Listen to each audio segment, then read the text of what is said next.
Hey, it's Nori Bang. How's everyone doing? I want to say welcome, welcome, welcome to the first stream. It's an introduction to me, Nori Bang. Can you hear me okay?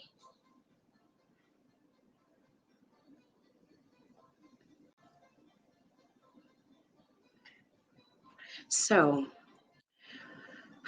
who am I other than just some random on the internet? I am a plethora or a combination of wit, funny, I'm nice. I'm goofy. Very clumsy. There's a bunch of aspects to me that I don't know. I kind of want to share with you guys. And I need some help getting through life. You know what I mean? And if you guys can tune in, give me some life pointers, it would be great. But in this life, I want to kind of story tell a little bit, like give you an introduction into what is the me. Like it's it's definitely it's fun, but it can be stressful at times. I would consider myself a decent person, you know what I mean? But throughout life, no matter how good or how bad you are, sometimes you just be going through stuff. And I would like to share some of the going through stuffs that I've gone through. Um, I don't even know where to start. Like from childhood to now, I have just been. I guess maybe I'll tell you some stories and then you can decide. How about that? All right. So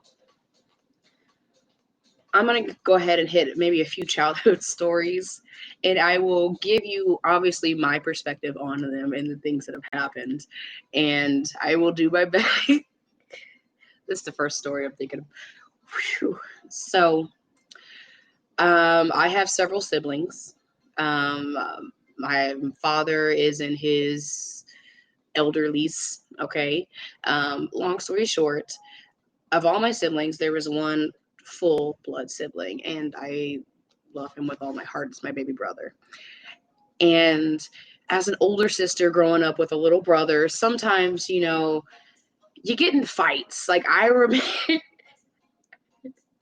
me and him are great now, and I love our relationship. And I feel like our relationship started budding probably around the time I was 14 or 15 years old. But up until I was like maybe 12 or 13, it was like boobop city. Like it was just, I don't know, like we loved each other, but we would just get into like little fights, little spats, as siblings do. So one time I remember we were living, in our smallest childhood home, and we just got a bunk bed. It was dope. You know what I mean? My little brother sharing a room. I'm probably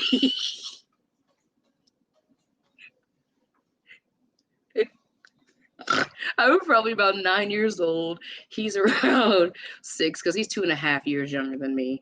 So he had just turned six. We're on this bunk bed. You know what I mean? So we're taking turns climbing up and down. It's fun. And I'm like, look, man, you probably shouldn't be hanging over the edge like that. Like you're hanging kind of far, little bruh. Shut up. You don't know what you're talking about. But seriously though, man, you were hanging like really far over the edge. I mean, you shouldn't be doing that. And he just wasn't listening to what I had to say.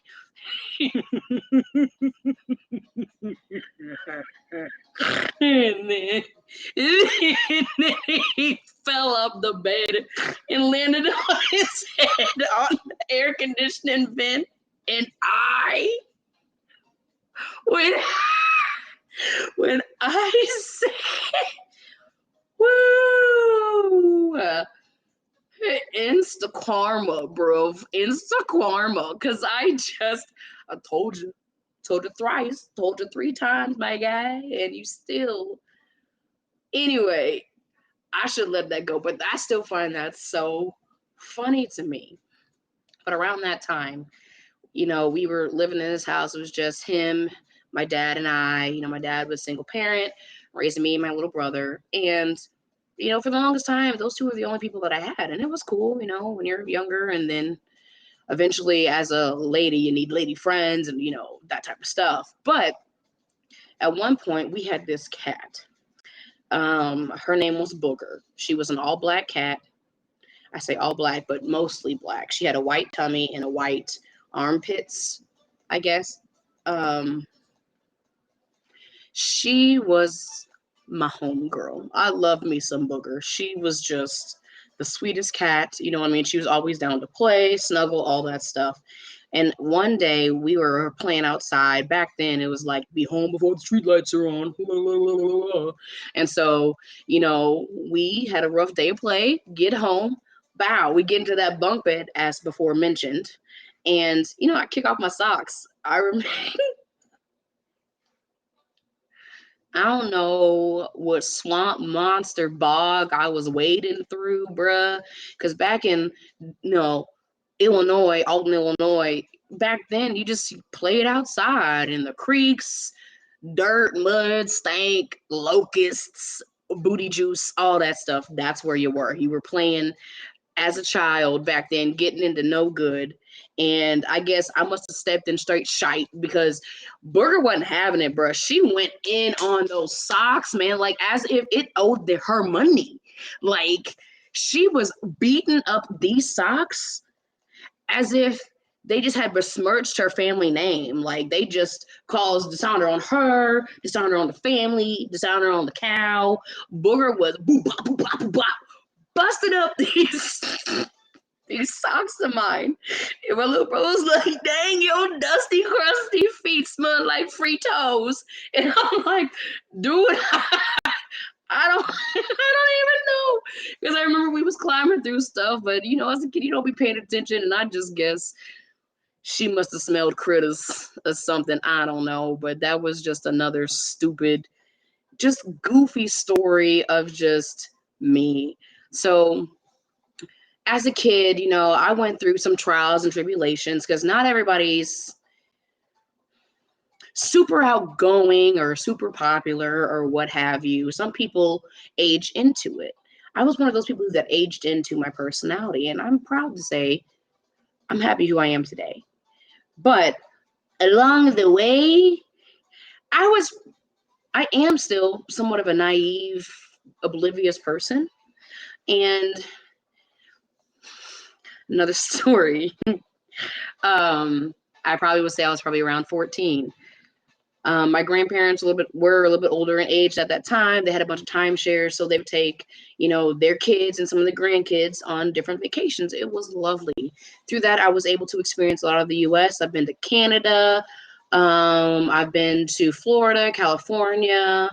Niagara Falls was dope. I've been several places, Texas, just because of the blessings of my grandparents, you know what I mean? They set themselves up in life to be able to travel or whatever. So one time we went to to California to see my auntie Kita. And again, I mean well, okay? But sometimes, like as a little kid, whenever you were alone, like I didn't have a lot of friends when I was really, really small. Okay. Eventually, because I'm just a different kind of person and I didn't realize at the time that being different is okay.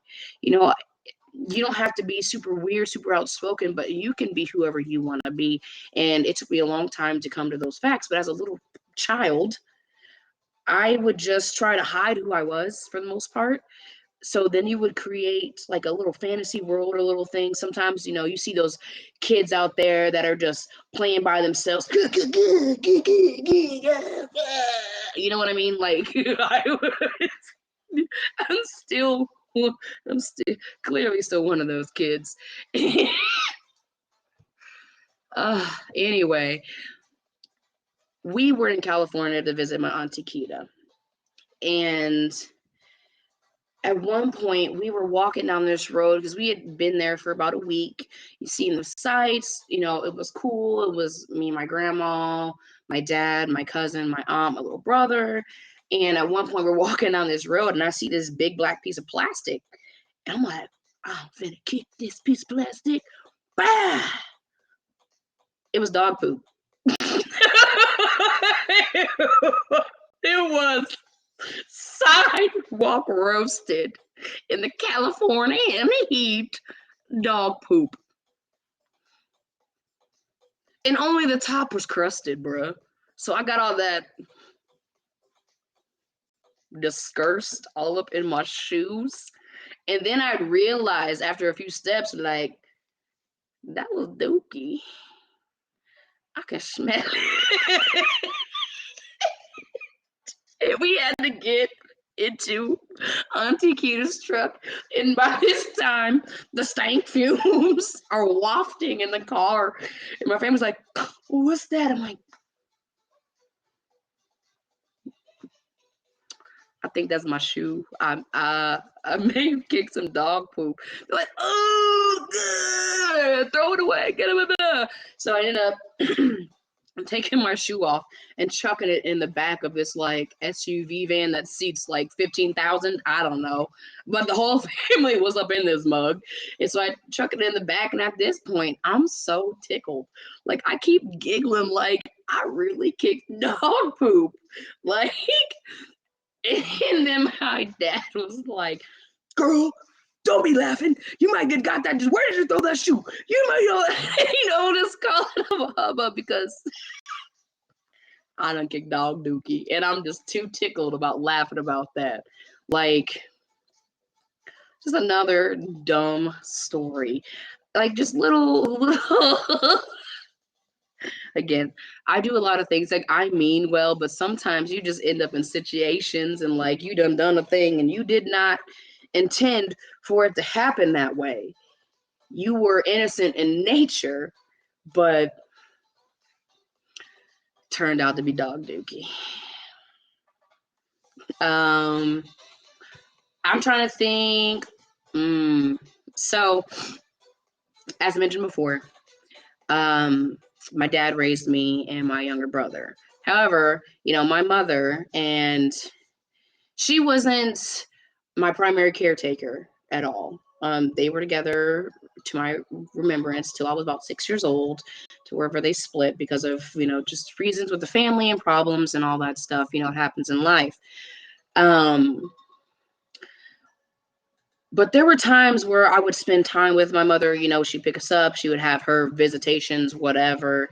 And it was a fun time. Like, my mother, I will say that I do get a lot of my personality from her. She was a very goofy, loving, wholehearted, silly person. And I do love that I have received something as real as her personality. Now, she wasn't there to teach me a lot of things, you know what I mean? But whenever she was there, she definitely left an impact and let me know that she loves me. And she's no longer here. She died when I was young. And I just really wish that, at this point, me and her could just throw back a few drinks or whatever, kick it, get to know each other, that type of thing. But at one point, we were visiting my mom. I was probably under 12.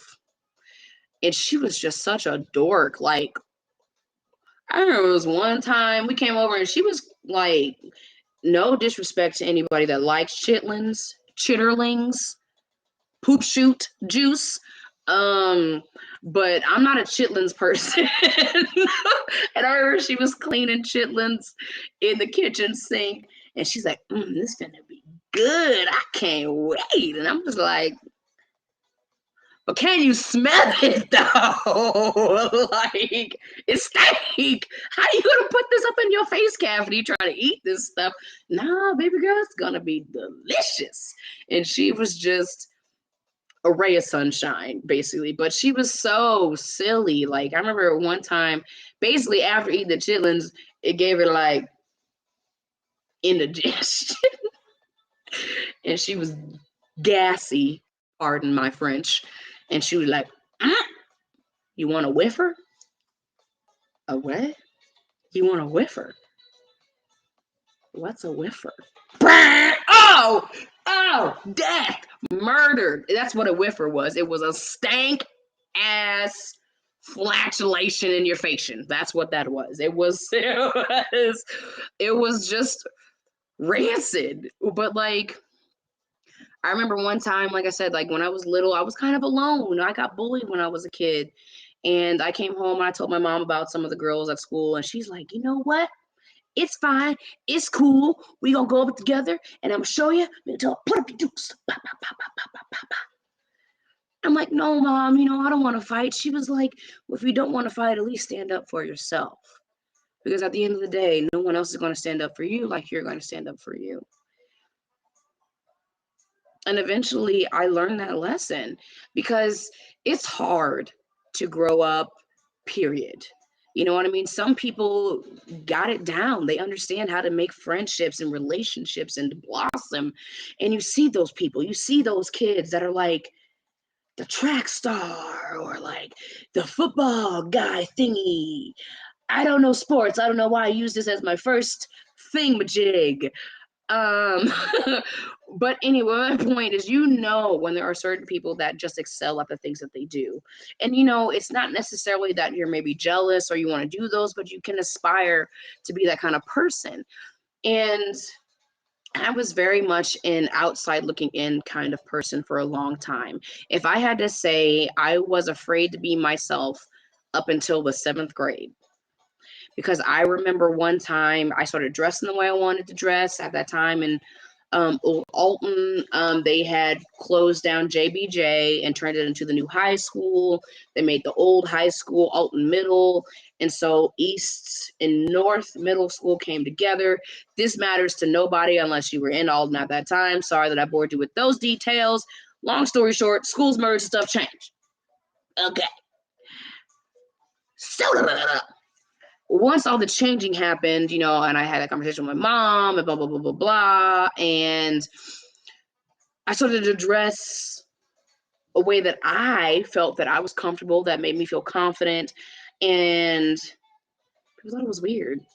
You know what I mean? Like, I went through an emo phase, trip pants with a nice long thick chain, hang from the wall to the trip pants. I did a little emo phase thing. I also went through a phase of dressing like a Skittle. Multiple bright colors. Rue 21 was a thing back then. I need to stop naming stores and stuff because I'm definitely dating myself. But any hoodles, badoodles, I was dressing the way that I wanted to dress. And I remember one day walking up to Alton Middle, and this one girl was like, oh, that girl, Nori, is so weird. And at the time, she was walking with my cousin. And my cousin straight up said, you better watch your mouth. Don't be talking about my cousin. And I was like, thank you for representing me and claiming me in my weirdness. You know what I mean? And that was cool. And that moment was a pivotal moment for me. And I cannot thank my cousin enough because my cousin was cool, man. Like, everybody knew who she was. If there was a fight, she was winning it. You know what I mean? Like, she was the cool kid. And in the 7th grade, I was not. I was just me. I was nice. I was a really cool friend. I knew a lot of people because I was cool with a lot of different demographics. Emos, goths. I was hanging out with them, the preppies, the sports. I was hanging out with them, bang geeks. Definitely hanging out with them because I'm a tromboner. And I played trombone. I played baritone for a little bit of tuba. I tried to learn the trumpet, that type of stuff. So like, I got a lot of input from a lot of different people. So that was cool. I like that. I like meeting new people and I like experiencing a lot of stuff. So whenever my cousin stood up for me in my differentness, it basically enforced that you can be you as long as you're a good person. And I like that. But anyway, I'm moving to another story. So I'm going to skip forward to my 20s. All right. I used to work at Olive Garden in St. Louis. It was a Bridgeton location. I'm putting it on blast because y'all was ridiculous. Anyway, at one point, there was a good gang of us. We was cool. You know what I mean? I started there when I was like 18, 19 years old. And we were doing splits in the back room before we opened. I don't know why we was doing that, but we did. We did splits. And I ripped my pants. Like big. whole crack of the arse you could see. Had these bright on unders. Unders are underwear, by the way. So I ended up having to wear 2 aprons because they wouldn't let me go home to change. Of course not. So I had to wear 2 aprons with my butt cheeks hanging out. So that was cool. Appreciated that. Um, I have a lot of stories from there. Just ridiculous stuff. There was a yo. There was this one time that these two cooks got into it. Like, I show up, like I worked a double that day. I worked the morning, went on my lunch break, came back for my night shift, and it was just ridiculous in the kitchen. There was like stuff thrown everywhere, blood everywhere. Like, what happened? Long story short, these two dudes got into an altercation. One pulled out a chef knife trying to stab one guy. One takes a skillet full of shrimp Alfredo and busts him in the arm, and it's hot as a mug because it was just pulled off the stove. Burns his arm. They're just literally going at it in this kitchen. And they did not shut down the business for the day. Hot mess. And then, like, that day taught me, like, life really does go on. Like, they really don't care. At the end of the day, as long as money is being made, they do not care. And I was just flabbergasted. Because again, I was very naive, very just, for the longest point, I thought that everybody is a good person deep down. I have learned that's not the truth. There are some people that are just bad.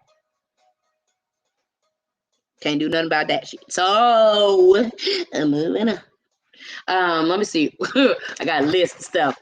So, to my clumsy side, I like to do a lot. I think I'm at heart a busy person. I used to do band, worked since I was 14, that type of thing. But stupid stuff be happening to me, man. Like, the first and only time I attempted skateboarding. It was back in the 90s. No, after that, 2000s. Anyway, long story short, I tried skateboarding. I don't even remember where we acquired this skateboard from. I don't even know where we got it from, but me and my little brother had a skateboard.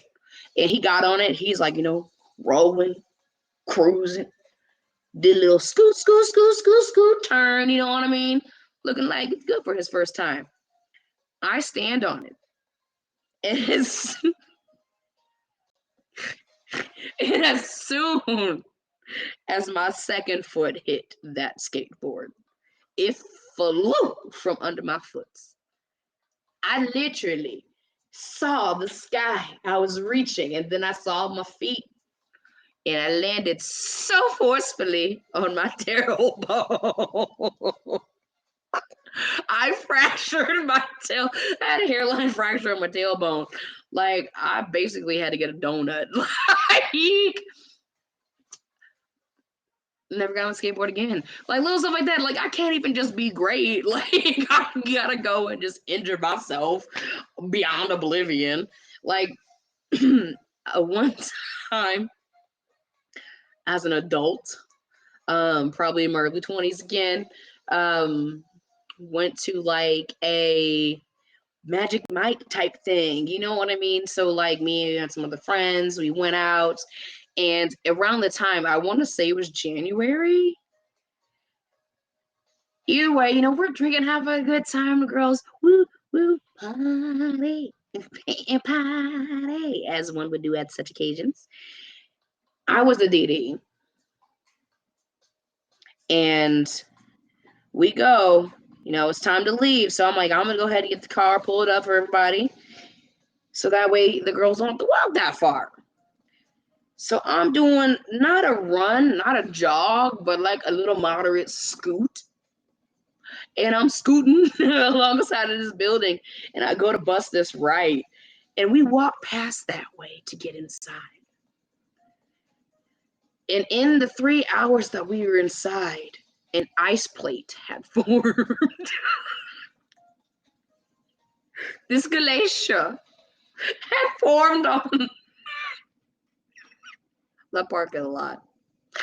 Granted, it was probably there whenever we walked in, but I was kind of, I had been drinking, so whenever we walked in there, I had not been drinking, but upon the leaving, I had been drinking, and I must have just forgot about it. But anyway, I was doing my little scoot, which is probably actually, I lied, maybe it was more of a jog. I hit this ice. I hit so hard on my hip. I fell so. I slid 15 feet on this glacier of ice. And then later on, my homegirl was like, I saw you, and then all of a sudden you just disappeared. Yeah, because I hit a summer slide in the middle of January and broke my butt. And at the time, I was wearing like a black sweater and like some jeans, like, nothing too fancy. But like, whenever I got home, oh, my hip, y'all, it was jacked up. And I had to play it off. And I'm like, you know what? I just can't walk. Anytime we go out, I fall. I trip over something. There was this one time whenever I'm of age now and time has passed. So anyway, I was working for this insurance company back in the day. Loved it, loved the people. They were great. Met this person who was a bouncer at a bar, right? And what get us in, not at the age of 21. Say it like that. Anyway, so me and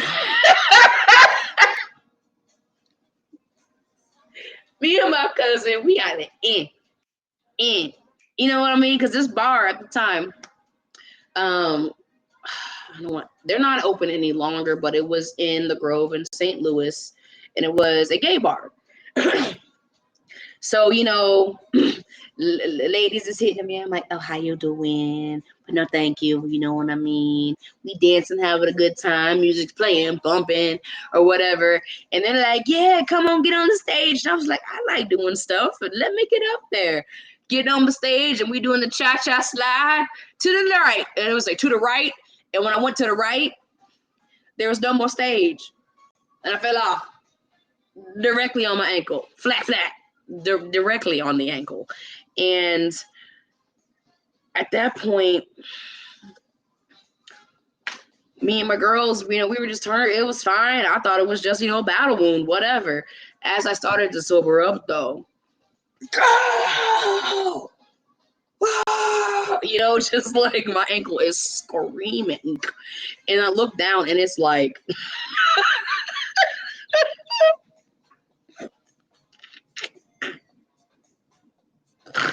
I'm like, oh, like, oh no.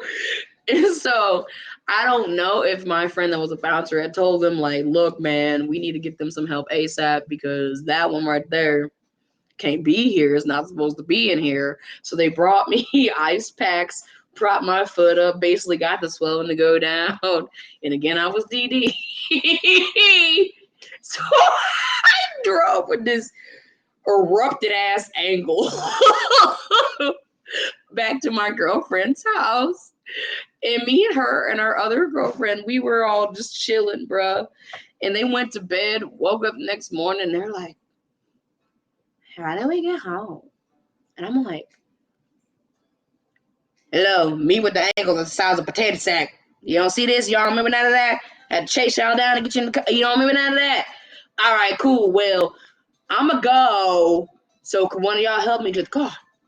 And they're like, oh, no, we just can't. I'm like, it's cool. I passed out again shortly after. So, hopped on one little leg down 3 flights of stairs outside, down a sidewalk, down a little hill to the back of the building where I parked on one leg.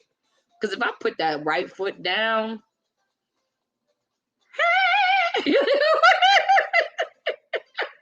it was horrible, man. And my ankle was so swollen for so long. Now it clicks. At the time, I'm not a big doctor person, so I never actually went to get it checked out. I never got it set and none of that stuff. I basically, it healed like this. Here's my left foot, here's my right foot, out to the side, so I had to basically over the years train it to walk straight again. A mess. There was also this time I accidentally tased myself. I was living alone at the time. I was in a relationship when I was in my early 20s, got out of it, and I was living alone for the first time. So, I got a taser, blah, blah, blah. I live in St. Louis. I need some sort of protection. I had lived in an apartment for about a year or something, was cleaning, found my taser again. I said, I wonder if this still works. So I turned it on, discharged it, things the tasers do, did its job. All right, cool. It still works. It's not dead. I still have that taser to this day. But anyway, in that moment, I had discharged it, and I said, okay, let me go ahead and set this down. And when I set it down, you see this finger? Yeah, this one right here. Accidentally hit that metal prong, and the rest of the electricity that was in that taser went into my body, and I fell and hit the floor in my bathroom and almost cracked my skull on the bathroom tub. It didn't last that long. I was dazed, confused, stunned and dunned. But yeah, that taught me another lesson. Be careful. You know what I mean? Sometimes things that are good for you, you may, through negligence, hurt yourself through them. Speaking of through negligence, I remember I was probably around 16 or 17 years old. Like I said, I've been working since I was 14. I was a high school student working a full-time job. Also did band and marching band on the side. Was real busy. So my diet wasn't the best at the time. I tried doing some gummy vitamins. I don't know if you know, but you can overdose on gummy vitamins. What you need to do, and don't do this by any means, this is what I did. For whatever reason, I thought in my mind, since I had a deprivation of vitamins, if I took a bunch at one time, it would catch up and build the slack that I had made, missed, lacked, whatever, slacking in the back end. I ate probably about 15 to 20 vitamin gummies. You don't ever want to do that. First of all, the gelatin that goes into your tummy, and then the overdose of vitamins in your body. This is how I found this out. You could take as many vitamins as you want. The suggested serving size is going to be 2 capsules, whatever. Your body can only absorb the 2. So if you exceed that, it's just going to process the rest of it and shoot it out the body, if you give me a drip. And couldn't really shoot it out the body because of all the gelatin of the gummies. Was like a cork. Again, stupid things that I've done in my life. There was this one time, just minding my business. My friend, back when I worked at the Olive Garden, he was living with his parents or whatever, and they had a hot tub, and he and his boyfriend was busy working that night. And I went over to hang out with him in his hot tub. It was good times, whatever, just chilling with a friend. And then, I leave. And as I'm leaving, it's probably around like 12:30 at night, maybe 1 a.m. in St. Louis. And I need to get gas to get home. I'm not trying to camp around any part of St. Louis that early in the morning. And I'm leaning on my car, getting the gas, arms across. And all of a sudden, the gas pump shoots out of the car, hits the monitors, and in the process sprays my pants leg. I was wearing sweats at the time. Sprays me from hip to shin in gasoline. What? Has that ever happened to anybody else? Where you just pumping gas and the pump just decides to rocket the hell out of the car? Just abort mission is done, son. Anyway, but like and then like there was a guy across the pump from me and he just like leaned over. Saw my pants were soaked with gas. You okay, sweetheart? I don't know. All I know is I wasted $1.50 on my pants. That's what I said. Put the pump up, got in the car, and I went home because I'm not dealing with this malarkety barkety anymore. Like just the stupidest stuff that happens to me, and it's cool. It's fine.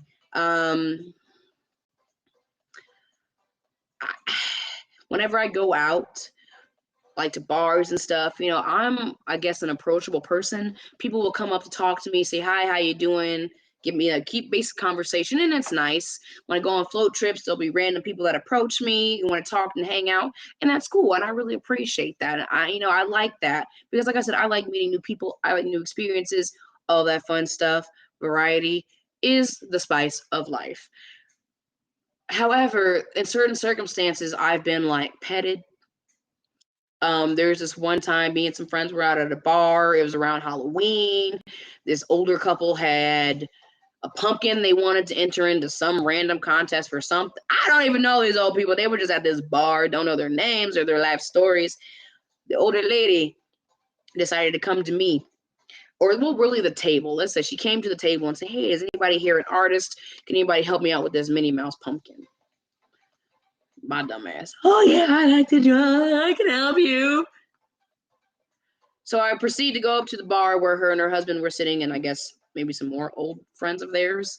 And I finished the pumpkin, make it look like Minnie Mouse. And she's just like, "This is amazing. Look how good this. Oh my God. Marvin, do you see how good this pumpkin is, Marvin?" I don't remember if his name was Marvin, but that's what she did, basically. And so I'm like, "Oh, yeah, not a problem. You have a good day." And I go back to sit with my friends, like maybe 15, 20 minutes later. "Hey, stole lady." "Yes, I just want to say thank you, sweetheart." She then kissed me on the face, kissed me on my face, and slid $20 into my booby meat. She like, "I just really appreciated what you did for that pumpkin." I really feel like this situation should not be happening. You could have just took your pumpkin with the face it now has and gone about your life. You didn't have to creep me out and give me some kind of weird, like, oh my God, social anxiety. Like you didn't do all that. Like I made $20. But stuff like that happens to me where people feel like they can come talk to me, they're comfortable with me, and that's fine. Hopefully, you will feel the same. The whole point of this is life is hard, and there's a lot of goofy, insane things that happen that we all go through. And I want this to be a place where we can just talk about it. You know what I mean? Like, I have stories for days. Stories for days. And if you tune back in, I swear you'll be entertained. But this is me. I am a very forward, you see what you see is what you get kind of person. And I like making people laugh. I like making people feel good. I like making people feel happy.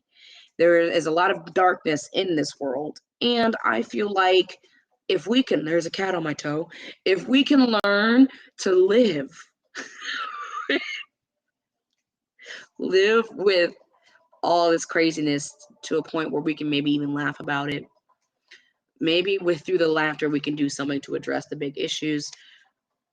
I don't know, but I do feel like together we could do something great. Is that what they say? I don't really know. All I know is that I love to laugh and I want to make you laugh. So I do hope that you maybe enjoyed some of these random stories. Um, and there'll be more to come. Like I said, there's going to be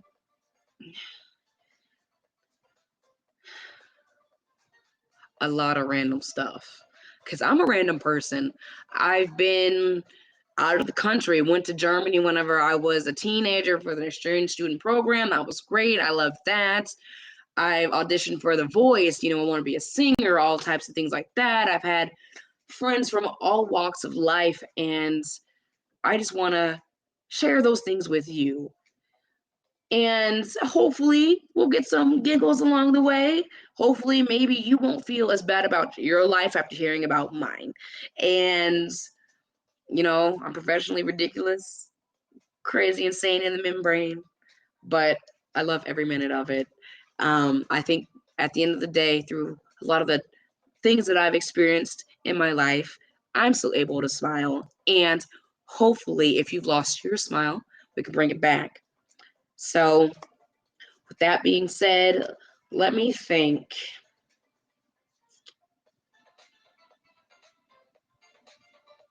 Here's a story I'm going to end on. So, there's this one time, I think I was in the 7th grade. So, if you remember as a kid in elementary school, maybe even high school, you had science fairs.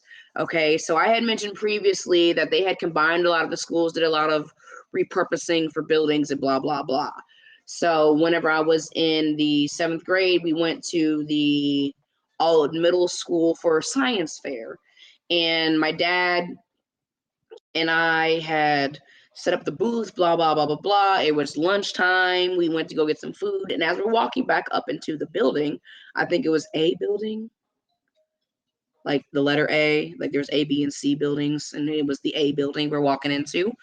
And I'm like, dude, I see a $20 bill. So I'm like, I'm gonna get this money real quick. So I go scoot, scoot, scoot, scoot, scoot. And I go to bend down and pick it up. And as soon as I did, bam, I got a knee to the head. When I say my daddy stepped on that $20 so quick, I could not grab it. Like he I don't know what kind of Jedi master tricks done popped out of him that he just knew. Like if there's money, he found it. He got it. And I'm like, Daddy, you're funny. Move your leg. I'm trying to move his leg because I think he's playing with me. He was not. I seen it first, I think, but my reaction was not good enough. He got the 20. And he said, you know what? It's okay, babe. He called me Poop Stone. It's okay, Poop Stone. Pook, not poop. Because I've been called that before because some people are funny. Pook, stone as in the rock. It's a whole story for that. Not poop as in doo-doo stone. Pook Stone. So he calls me Pook Stone. And he's like, it's okay, Pook Stone. I'll give you half of it. Half? I seen it first. I just wasn't fast. And then that commercial came out like forever later when it's like maybe Allstate or whatever. He's like, you want to get this dollar? You gotta be quicker than that. That was my my first experience. You gotta be quicker than that. But that is the last story that I'm going to share. And I want to say thank you to those who hung out. I really appreciate it. Hopefully you got a few giggles. And if there's anything, like any questions you have about the me, like have you ever experienced this in your life? Have you ever done this in your life? Hopefully I'll answer those without you having to ask. But yes, I would like to share my life experiences to give you a nice giggle. So thanks again for tuning in, you guys. I appreciate you. If you had any kind of enjoyment at all, don't forget to subscribe. Subscribe, ring that bell, and give it a like for me. I appreciate you guys. And if you're feeling savvy, share as well. But thanks again and have a good night. Bye.